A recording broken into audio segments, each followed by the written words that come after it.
आज ही Doubtnut app download करें। Doubtnut पर अपने सभी गणित, रसायन विज्ञान, भौतिक विज्ञान और जीव विज्ञान के डाउट्स का करो सफाया। बस प्रश्न की फोटो खींचो, एक ही प्रश्न को क्रॉप करो और तुरंत वीडियो सोल्यूशन पाओ। अभी डाउनलोड करें। नमस्कार दोस्तों, प्रश्न है किनके द्वारा नाइट्रोजन स्थिरीकरण की प्रक्रिया ऑक्सीजन की उपस्थिति में नहीं होती। तो दोस्तों, हमें यहाँ पर 4 विकल्प दिए गए हैं और पूछा गया है कि जो नाइट्रोजन स्थिरीकरण की प्रक्रिया होती है वह किसमें ऑक्सीजन की अनुपस्थिति में होती है। तो दोस्तों, जो ऑक्सीजन हमें यहाँ पर विकल्प दिए गए उनमें पहला दिया गया है बैक्टीरिया, दूसरा है वायरस, तीसरा है जंतु और चौथा और आखिरी विकल्प है प्रोटोजोआ। तो दोस्तों, जो बैक्टीरिया होते हैं उनमें नाइट्रोजन स्थिरीकरण की क्रिया होती है। कौन सी क्रिया होती है?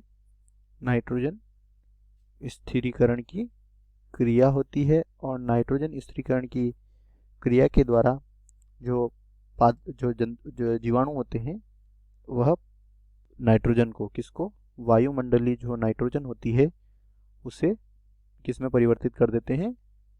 अमोनिया में। और अमोनिया के अलावा जो इसके यौगिक होते हैं जैसे एमिनो अम्ल होते हैं, क्या होते हैं? एमिनो अम्ल, उनमें परिवर्तित कर देते हैं। और जो नाइट्रोजन स्थिरीकरण का कार्य होता है वह जीवाणु द्वारा जो ऑक्सीजन होता है ऑक्सीजन की अनुपस्थिति में किया जाता है। ठीक है, किस में किया जाता है? ऑक्सीजन की अनुपस्थिति में किया जाता है। और ऑक्सीजन की अनुपस्थिति में नाइट्रोजन स्थिरीकरण करने वाले जीवाणु का उदाहरण क्या है? क्लोस्ट्रीडियम। क्या है? क्लोस्ट्रीडियम इसका उदाहरण है। ठीक है। और दूसरा है वायरस। तो दोस्तों, वायरस के द्वारा नाइट्रोजन का स्थिरीकरण नहीं होता। और जंतुओं में भी नाइट्रोजन स्थिरीकरण क्यों नहीं होता है?